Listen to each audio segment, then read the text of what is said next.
I have a question. Question number 5. So in the meeting the other night, where we put a camera on and had each person from the team come up and answer some questions, Joey said something rather interesting, and I want to get your take on that in terms of what impressed you about what Joey said, and then why it might have impressed you. And maybe it didn't. Maybe what he said was just something I heard. Let me turn it around. What did you hear? Let me turn around. What do you think I heard? Let me turn it around. What do you think that I would think that you heard? Let me set up a little bit of the backstory. So Joey is Al's nephew. We have my youngest nephew of that clan. A few of the nephews currently working for us. Every one of the nephews has at some point worked for us or for you. In the family. Yep. And Rick, your brother, is still working. So let me start with Rick. I think in the meeting the other night when we interviewed Rick, I was blown away by the amount that he understands the certain way that the company has now, and that may be different than his long history of working with you, but the depth that it came out. And Rick basically was sharing with our younger members of the team that if they went out to different companies and different work environments, what we have here is rare and awesome. And it's really an environment where people get to choose themselves and thrive or not thrive based on how much effort they put into it. And I don't know that we can tell young people or old people maybe who have not encountered something like this before, I don't know that we can adequately put into words that depth of emotion that he was sharing, but that was pretty profound. It was. So then Joey, who is the youngest in this family of your nieces and nephews, has worked with us off and on for a couple of years now, and he is recently out of high school, a couple of years at the most, and has been a very quiet member of the team. I know Mark likes working with him on service because he's easy for Mark to be around. He's low maintenance, he's mellow, he's go with the flow, he doesn't complain, he does what he's asked or directed or told to do, and does it without complaining, does it well, to the best of his ability. And when we put him on camera, Joey had made the comment after it was all done, wow, I feel like I was up here forever. Everybody else only got a little question and then we wrapped it up. And I was asking Joey the questions. For some reason, I got the sense that there was more, so I kind of kept asking, and he did start opening up, and it was pretty incredible.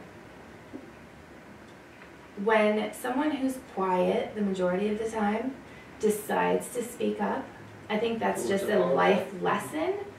Pay attention. So I think we were paying attention. So what did you hear when Joey shared? Well, you had asked him one particular question that when you ask those types of questions, I kind of don't want to listen because I get uncomfortable when it's about me. When you're asking someone else to talk about me in any way, it's uncomfortable because I don't know that I want to hear what they say, and yet I do. But also I think it's uncomfortable for them to have to come up with something while I'm there. So that part I missed a little bit of it because I had gone outside for something and I came back in, and I even made the comment, be careful what you say because I'm here or something, so he knew I was there.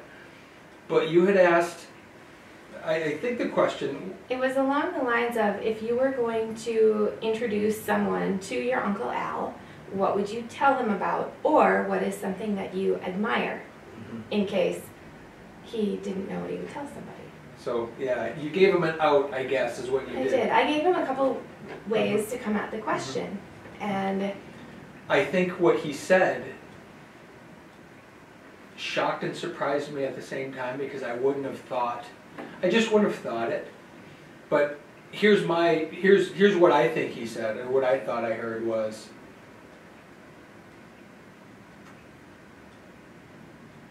either I appreciate or I like the way that he lives his life.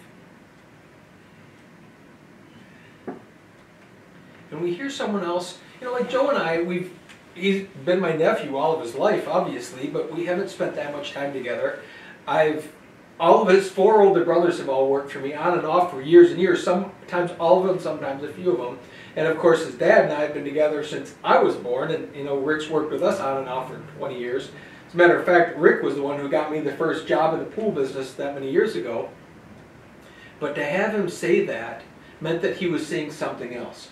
And we can talk about being positive, we can talk about living our lives in a certain way, but when someone else says, that's how I would want to live my life, that was a validation for me. Was he was recognizing my style of life, not my lifestyle, because who cares about my lifestyle, but my style of life. And that's everything that I've been talking about in every pool appointment that I've gone on, and people is I talk about style of life.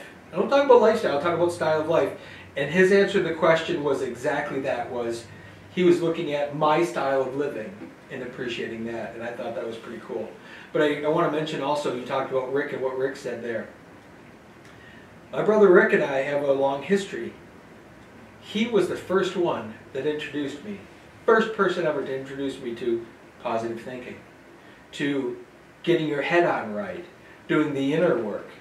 He was the first one that introduced me to guys like Zig Ziglar, and he not only put his money where his mouth was, because he took me to see Zig Ziglar in a hotel room. Now Zig Ziglar turned out to be this huge speaker, well known around the world, and yet Rick was the guy that took me there, and we sat in the second row, and Ziglar was from here to there of me, and I was in awe, because he was working up here. He was helping Al change who Al was when he was 18 and 19 years old. So then to have Rick come back into this environment all those years later and say that kind of stuff was pretty powerful for me. So, and I don't know that I've ever told anyone that story.